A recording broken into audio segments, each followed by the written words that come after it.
Hello beautiful soul! Welcome back to my channel. This is my channel from Japan, Kabayan Gemini. This reading is for you. Tingnan natin ang iyong May 2026. Marami tayong card, kaya ate, huwag na tayong magsayang ng oras. Okay, Gemini, show me, show me, show me, show me. Gemini. Uy, congrats. Maybe related ka kay fire element, Aries, Leo, and Sagittarius. When it comes dito sa energy na to is you have a strong emotion. No, handling yung iyong passionate sa mga bagay-bagay. Very achiever ka naman talaga, no? Anything na nagkakaroon or magkakaroon ka ng mga interest, you will achieve it as long as nahandon yung focusing mo, no? Yun ang nakikita ko sa iyo dito. And then also is there's a prosperity or may mga wealth, success situation. Also abundance is coming. May mga i-create ka daw na situation or may mga creation ka na gagawin maybe sa iba sa inyo. Andito rin yung sitwasyon na kinakailangan mo daw i-embodies yung mga situation mo no, para magkaroon ka ng new beginning into your life. Ganyan. May mga date ba kayo, paglabas, yan. Mahilig ba kayo sa seafood, lobster, may mga pag-inom pa ng wine, champagne, no? Or may mga vacation situation, malayo o malapit yan. Maybe mahandol din sa pool. Pwede may mga vacation would come to a pool or beach man situation, ganyan. And sa iba naman sa inyo is inspired ka ata, ano? So, ganyan. Or may mga ikaka-inspired ka na situation, may mga inspiration kasi ako na nakikita sa inyo. Kung sa aspeto ng buhay mo yan, iba-iba kayo. Yan, may mga greater fulfillment happen into your life. Also, this alignment, no? Align your truly value at saka action para mas ma-attract mo pa yung abundance sa buhay mo, no? Kaya handun din yung yung fire element na sinabi ko kanina. Balance and creation, either sa physical or sa iyong spiritual. Mas magkakaroon ka ng alignment this time, maybe this May. Sa nakita ko dito, mas makikita mo siguro yung alignment mo kung para saan ka, ito pala yung sa akin, ito pala yung gusto kong gawin, maaaring ganon. Magkakaroon ka ng mga satisfaction at mas malalaman mo ang purpose mo this time by this May. Siguro nandun din yung point na, kaya pala nangyari to, kaya pala naghanap to, kaya mga ganon. Magkakaroon ka ng mga realization also sa iba sa inyo. Yan, maganda siya ha. Tingnan natin itong ano. Your animal spirit. And we have the lion. Uy, fire din to ah. O, diba? Aries, Leo, Sagittarius. Maybe you're related to a Leo or Leo. Yan. And then, when it comes dito is you need to control yourself. No? Na yung point na magkakaroon ka ng pagko-controlling in some aspect of your life, when it comes sa emotions mo or sa mga bagay na need to control, na handun yung point na yun, no? Huwag ka masyado ng pabigla-bigla at maging agresibo. Ang sinasabi dito, ina-encourage ka nito kasi kung titignan mo kasi yung paa niya, di ba, parang nakaangat, parang it's time to take it action. Parang nahandun sa point na yun, ano? It's time to take it action or yung mga exploration situation ka na gagawin by this May. Ganyan. Kung ano mga pag-explore ang gagawin mo, congrats and good luck. And then, syempre, andito rin yung express your needs and thought, no? Para, kumbaga, mas maging open ka pa, no? Sa mga nasa paligid mo or reduce your level sa mga frustration sa buhay. I-minus mo yung mga sitwasyon na pwede mo ika-frustrate, pwede mo ika-irita, basta kayahan dito nga si control, di ba? You need to control your emotions, yan, no? Or kung saan aspeto ng controlling yan, pwedeng sa pera, pwedeng sa kung saan-saan. And we have the throat chakra. Gamitin mo, this is your throat chakra, no? Sa nakikita ko sa iyo dito. Siguro when it comes to lion, siguro control your speak, yung pagiging pagiging direct mo or pagiging minsan kasi hindi naman nagiging masama. Hindi naman masama ang magpakatotoo, but still we need to control then minsan, kasi minsan hindi natin naiisip na baka mamaya meron na pala tayo nasasaktan, hindi natin napapansin, may tao pala na sensitive, may nakakita pala ako na indigo. Indigo means, ate, ano yung indigo? May tao na sensitive. May nakita akong taong sensitive. Yun, kaya when it comes to control tsaka throat chakra, siguro mag-ingat ka na lang din, no? Kumbaga, kung may nag-trigger sa'yo, huwag ka na lang din umano, di ba? Hayaan mo lang si universe ang gumawa para sa'yo. Or when it comes sa sarili mo, you need to control your emotions din. Sa nakikita ko dito, baka hindi natin masabi, di ba? Yung magkaroon ng mga lihim na tampuhan or lihim na lungkot na situation, di ba? And then also is basta control. Kasi this is ano ha, the angels are helping you lovingly speak your truth. Yes, okay naman maging truth, but you need to control your emotionness or mga sasabihin mo, no? Yan. Tsaka ingatan nyo rin yung ano nyo, no? Yung truth nyo.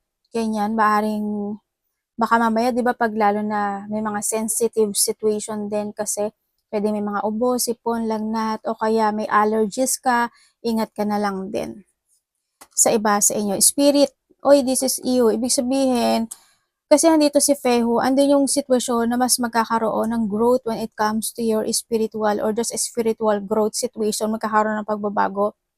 Mas magiging ano yung instinct or yung intuition mo this time, mas mag-growth siya. No, kaya mag-trust ka lang din sa sarili mo. Also, this your angel kasi ibig sabihin you are guided din dito, no, sa situation mo. Mag-trust ka lang sa mga ano rin, sa mga sign na ibibigay sa iyo. Universe, pwedeng maipapadala sa iyo na tao to give that sign or mga repeating numbers, music, panaginip, kung ano man yan, ano, pwedeng nahandoon sa point na iyon. And odd job. Pwedeng nando sa point by this May, ang nakikita ko sa iba sa inyo is pwedeng kung may job ka na, is maghahanap ka pa ng another na pagkakapirahan or you have an idea to do things para magkaroon pa ng mga plus income, pwedeng nahando sa point or sa iba sa inyo pagbabago to ng job, no, sa iba. And then, sa iba naman, na ano ba kayo? Delivery man ba kayo? Yung parang mga ano, Uber? Nag-Uber ba kayo? Or may mga part-time job situation, may mga second job, ganyan. Also, andito rin yung sitwasyon na kailangan mo daw i-increase pa more yung iyong stability. Or sa iba dito, increasing is coming, no? Nagiging slow siya pero mag-i-increase siya sa nakikita ko dito. And magkaroon to ng pagbabago. No, kung hindi ka nag-fit sa meron kang trabaho this time at hindi ka masaya at you think na hindi iyon nagsasucess para sa'yo, pwede ka daw magbago ng trabaho or ng career, no? Pwede rin daw sa hindi angkop sa'yo. Pwede mo daw i-try yun. Halimbawa, dati over ka, di ba? Dati delivery man ka, dati factory man ka. Yun yung nakasanayan mo. Pwede ka daw na mag-iba ng alignment, ng line, no? Kasi pwedeng iyon yung ikasa-success mo sa buhay mo. Pwedeng iyon yung ika-growth mo, no? Ang sinasabi dito. Kasi basta, hando naman, kasi malakas naman talaga yung loob mo, no? Yan, maaari may mga itatry ka this time sa iba sa inyo. Yon ang sabi dito. Kasi nandito rin siya, easy does it. O, di ba? Paangat ka. Tamo, eto rin, di ba? Nakita mo to, paangat yun. Diba? Ibig sabihin, you will be success. Slow and steady win the race. Mananalo at mananalo ka when it comes sa race. But still, action is needed. And your manifestation is coming. No? May loss? Ano yung loss? Maraming klase ang loss, ha? Sabi ate, binasag mo na naman yung ano namin, eh. Hindi naman. Kayo naman talaga, Okay, yun ang dito, ha. Okay, we have the give and take, no? Pagdating sa, sabi ko kanina may indigo situation. When it comes sa relationship or sa mga tao na nakakonekta sa'yo, siguro you need to try to make it balance na lang. Then ano ang nakikita ko dito? Open to each other, sa nakita ko rin dito. And then syempre sa iba sa inyo is magkakaroon ng mga give and take or open communication, open relationship or balance situation na relation. Ito. Maring may marireceive ka rin or you will give someone a chance and ask for what your heart desire. Ay, may ano ata, may hihingi ata sa'yo ng apology? Or may hihingi ng tulong? Or sa iba sa inyo is Ayan o, keep the flow of abundance going. The more na you are more on balance, the more na magiging very controlling ka or sa mga tao na hindi natin alam if baka sensitive sila, the more na mas ma-attract mo yung blessing or yung abundance, no, sa nakikita ko sa iyo. Kaya love, maaaring din doon yung point of love is in the air kasi why ate? Kasi andito rin sila mo. Love is in the air, di ba heart yan? Basta control, control lahat, lahat control ha, lahat. Kung saan ang pwedeng i-control, i-control. And meron kang harp, then the great happiness is coming, may mga go out situation, may mga having pan situation is coming, pwedeng naganap na or magaganap siyang muli by this may there's a good harmony no na situation kasi we have the give and take din sa nakikita ko dito. May mga ikakasiya ka talaga na sitwasyon. Are you feeling in love or you feeling inspired or you feeling love, no? Sa iba sa inyo. You will enjoy the fruit of your labor or may mga blessing coming sa iba sa inyo. Too much concern with the sex matter. Maybe ikaw ito or someone who's connected sa iyo. Yun. Maybe related ka kay ano? Ano to, Aris. May tao na agresibo or matigas ang ulo. Sa iba sa inyo, kung dito sa kay Rabbit, handun yung point na tao na agresibo pagdating doon. Pwedeng ikaw or someone's connected sa iyo, 'di ba? Pwedeng may makikilala ka na magma-match sa iyong energy, pwedeng nandun sa point na 'yon. But still is ingat ka pa rin, baka mamaya rabbit lang talaga ang kailangan niya sa iyo, 'di ba? Or lalaki ka man o babae. And disappointment in the friend or a lover. Magkakaroon ng mga disappointment. Yan, ako nakikita. Siguro para maiwasan tong disappointment, harmony is needed talaga ano, dito sa situation. Give and take situation. Kaya sabi ko, di ba, handito si control. Kailangan mo maging control talaga sa throat chakra mo. Control lang para hindi magkaroon ng disappointment sa friend mo man yan, o sa lovers mo, o sa kamag-anak mo, o sa pamilya mo man yan, ano, yun ang sinasabi dito. The more you are more on control and balance, the more na abundance is attract sa'yo. Ako nakikita sa'yo.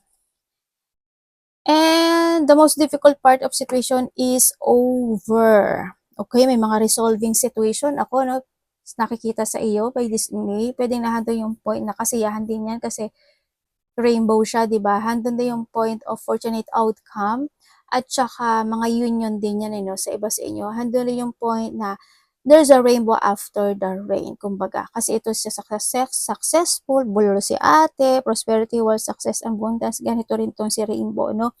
May mga pangarap na makakamit.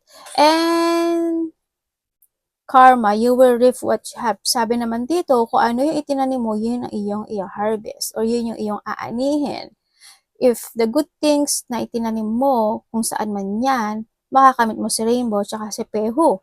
Diba? Pero kung bad, handito si flute, si ram, at saka si rabbit. Kaya ngayon pa lang, make it balance, ano, sa iba, sa inyo. Get back to the basic. Mara iba sa inyo is magkakaroon ng panimulang muli o may sisimulan na kayo or you will back from the basic situation. Pwedeng may makakita kayo ng feather or nag-iipon kayo ng feather or kung may makikita kayo na feather na hindi sinasadya na wala namang ibon or wala namang kung ano dyan, pwedeng yun is the feather ng one of your guide, no? Pwedeng nahandoon sa point na yon. Sa iba sa inyo, yun nga, may mga sisimulang muli. Pwede din kasi na may magtatapos kaya mag-get back to the basic. Halimbawa, tapos ka na magbayad ng utang, tapos ka na sa trabaho na to, tapos ka na sa relasyon na to, tapos ka na sa ganito, tapos ka na sa ganyan, and you will back from the basic. Pwedeng nahandoon sa point na yun. In what way, iba-iba kasi kayo, no? Yun na nakikita ko sa iba sa inyo. Tingnan natin. O tapos na yung pag-aaway nyo, and yung hando na yung sa rainbow, di ba? Pwedeng nahando sa point na yun. Or kinakailangan, kasi handito si control, no? Kinakailangan magkaroon ng resetting, kumbaga. Okay, we come sa iyong energy, Gemini. Energy po ni Gemini. May 2026.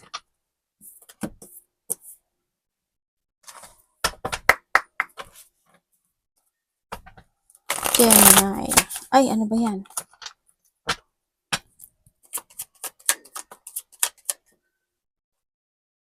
Ano ba yan? Baliktad. Connected pala yung card ko. Okay.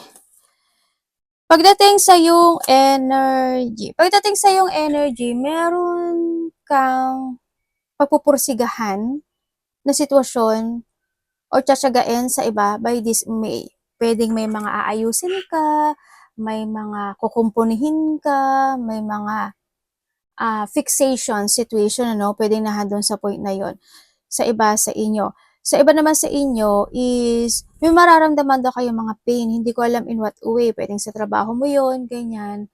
Pwedeng mananakit yung mga buto-buto mo, kalamnan mo, kasukasuan mo, o kaya may tao makapagbibigay sa'yo ng pain na yon, di ba? May kausap ka, ganyan. But still, handun daw yung pain na nakikita ko sa iyo dito.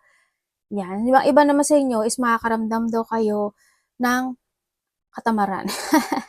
Siguro pagod na rin to, no? Yun. O kaya naman, magkaroon ka ng pagpapaliban. Yun. May mga sitwasyon na magiging ano ka, may mga sitwasyon dito na bahala na, parang nahanto sa point na yun. Parating kay Gemini.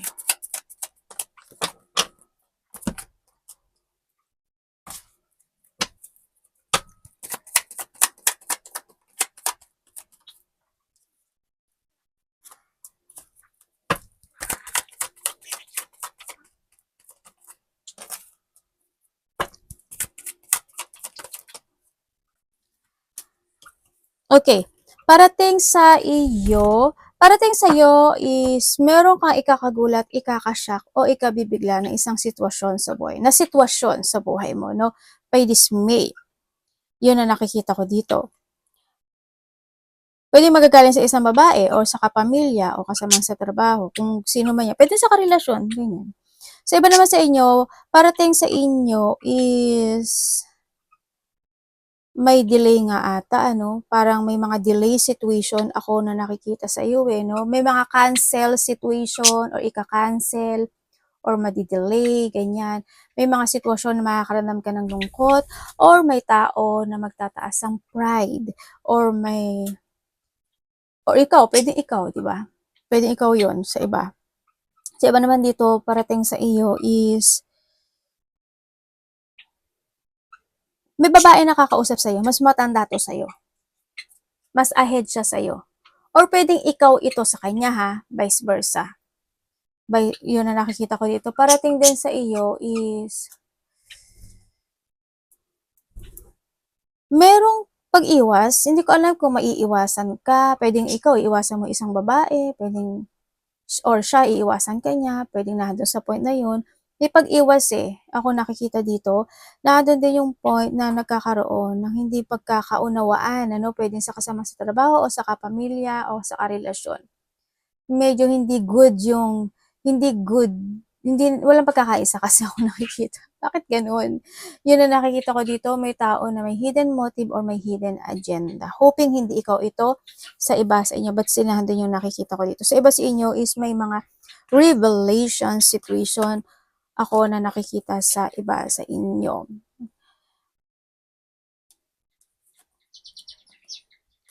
Disappointment, may mga disappointment is waving din, Medyo ko pang magkakaroon ng disappointment. Huwag ka na lang gumawa ng isang sitwasyon para hindi magkaroon ng disappointment. No? Isipin mo maigi para hindi mangyari yon. Yung mga ganong sitwasyon, yung mga negative. Kung may hidden motive na tao, kung ikaw ito, iwasan mo. Kung may tao may hidden motive, kailangan mong maging matalino sa kanya. Kasi matalino ka naman, Gemini. No, yun na nakikita ko dito. Kung may mga matataas ang pride, wag ka na lang di makapagbunuan sa kanya. No, para hindi rin magkaroon ng disappointment talaga. Dito kasi andito si disappointment. Okay, wag nang makipagtalo para maiwas-iwasan din yung sitwasyon. Dapat iwasan.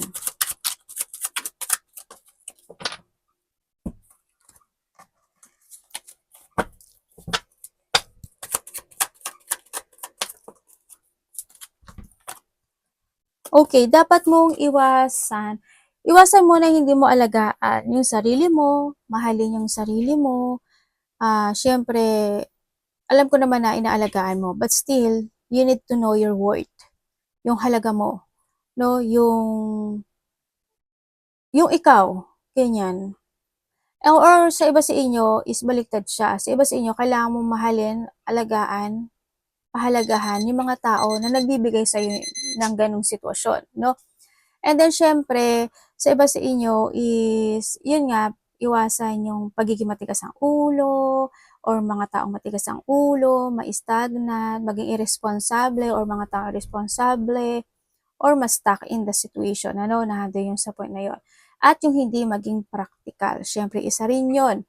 Yung mga tao na magiging cold sa'yo or makasarili, sakim, iwas ka na lang. Kung ikaw ito, iwasan mo lang din yun.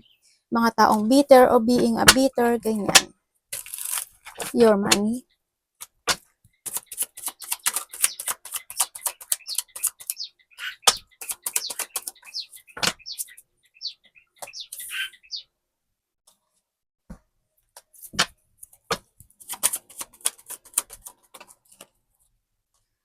Pagdating sa iyong money.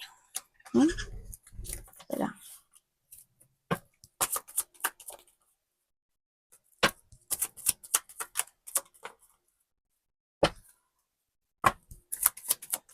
Okay, pagdating sa iyong money, pagdating sa money mo, meron ka daw makakamit. Kumbaga, is pwedeng may magbibigay nito sa iyo, taong malapit sa iyo, pwedeng na doon sa point na yon, ako nakikita sa iyo, or sa iba naman sa inyo is ikaw ang magbibigay. Pagdating sa pera mo, trabaho and pera yan, andun naman yung satisfaction, andun naman yung, kasi satisfy ka kung ano yung meron ka sa ngayon eh, no? Hindi ka naman na, kasi nakita ko naman yung saya.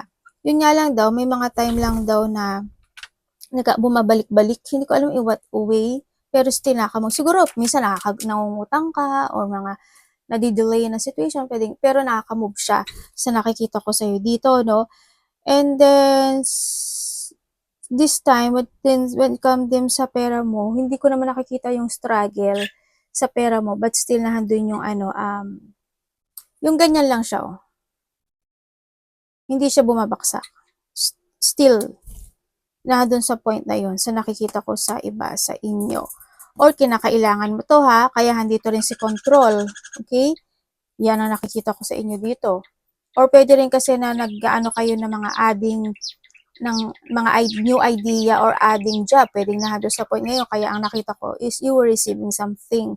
Then sa nakita ko, or pwede may magbibigay ito sa'yo. Yun ang nakikita ko sa iba sa inyo. Ang point lang dito sa nakita ko pagdating sa pera mo, may tao na hindi mo pwedeng pagkatiwalaan o hindi siya pwedeng asahan pagdating sa pera. Yun ang pagkakaingatan mo.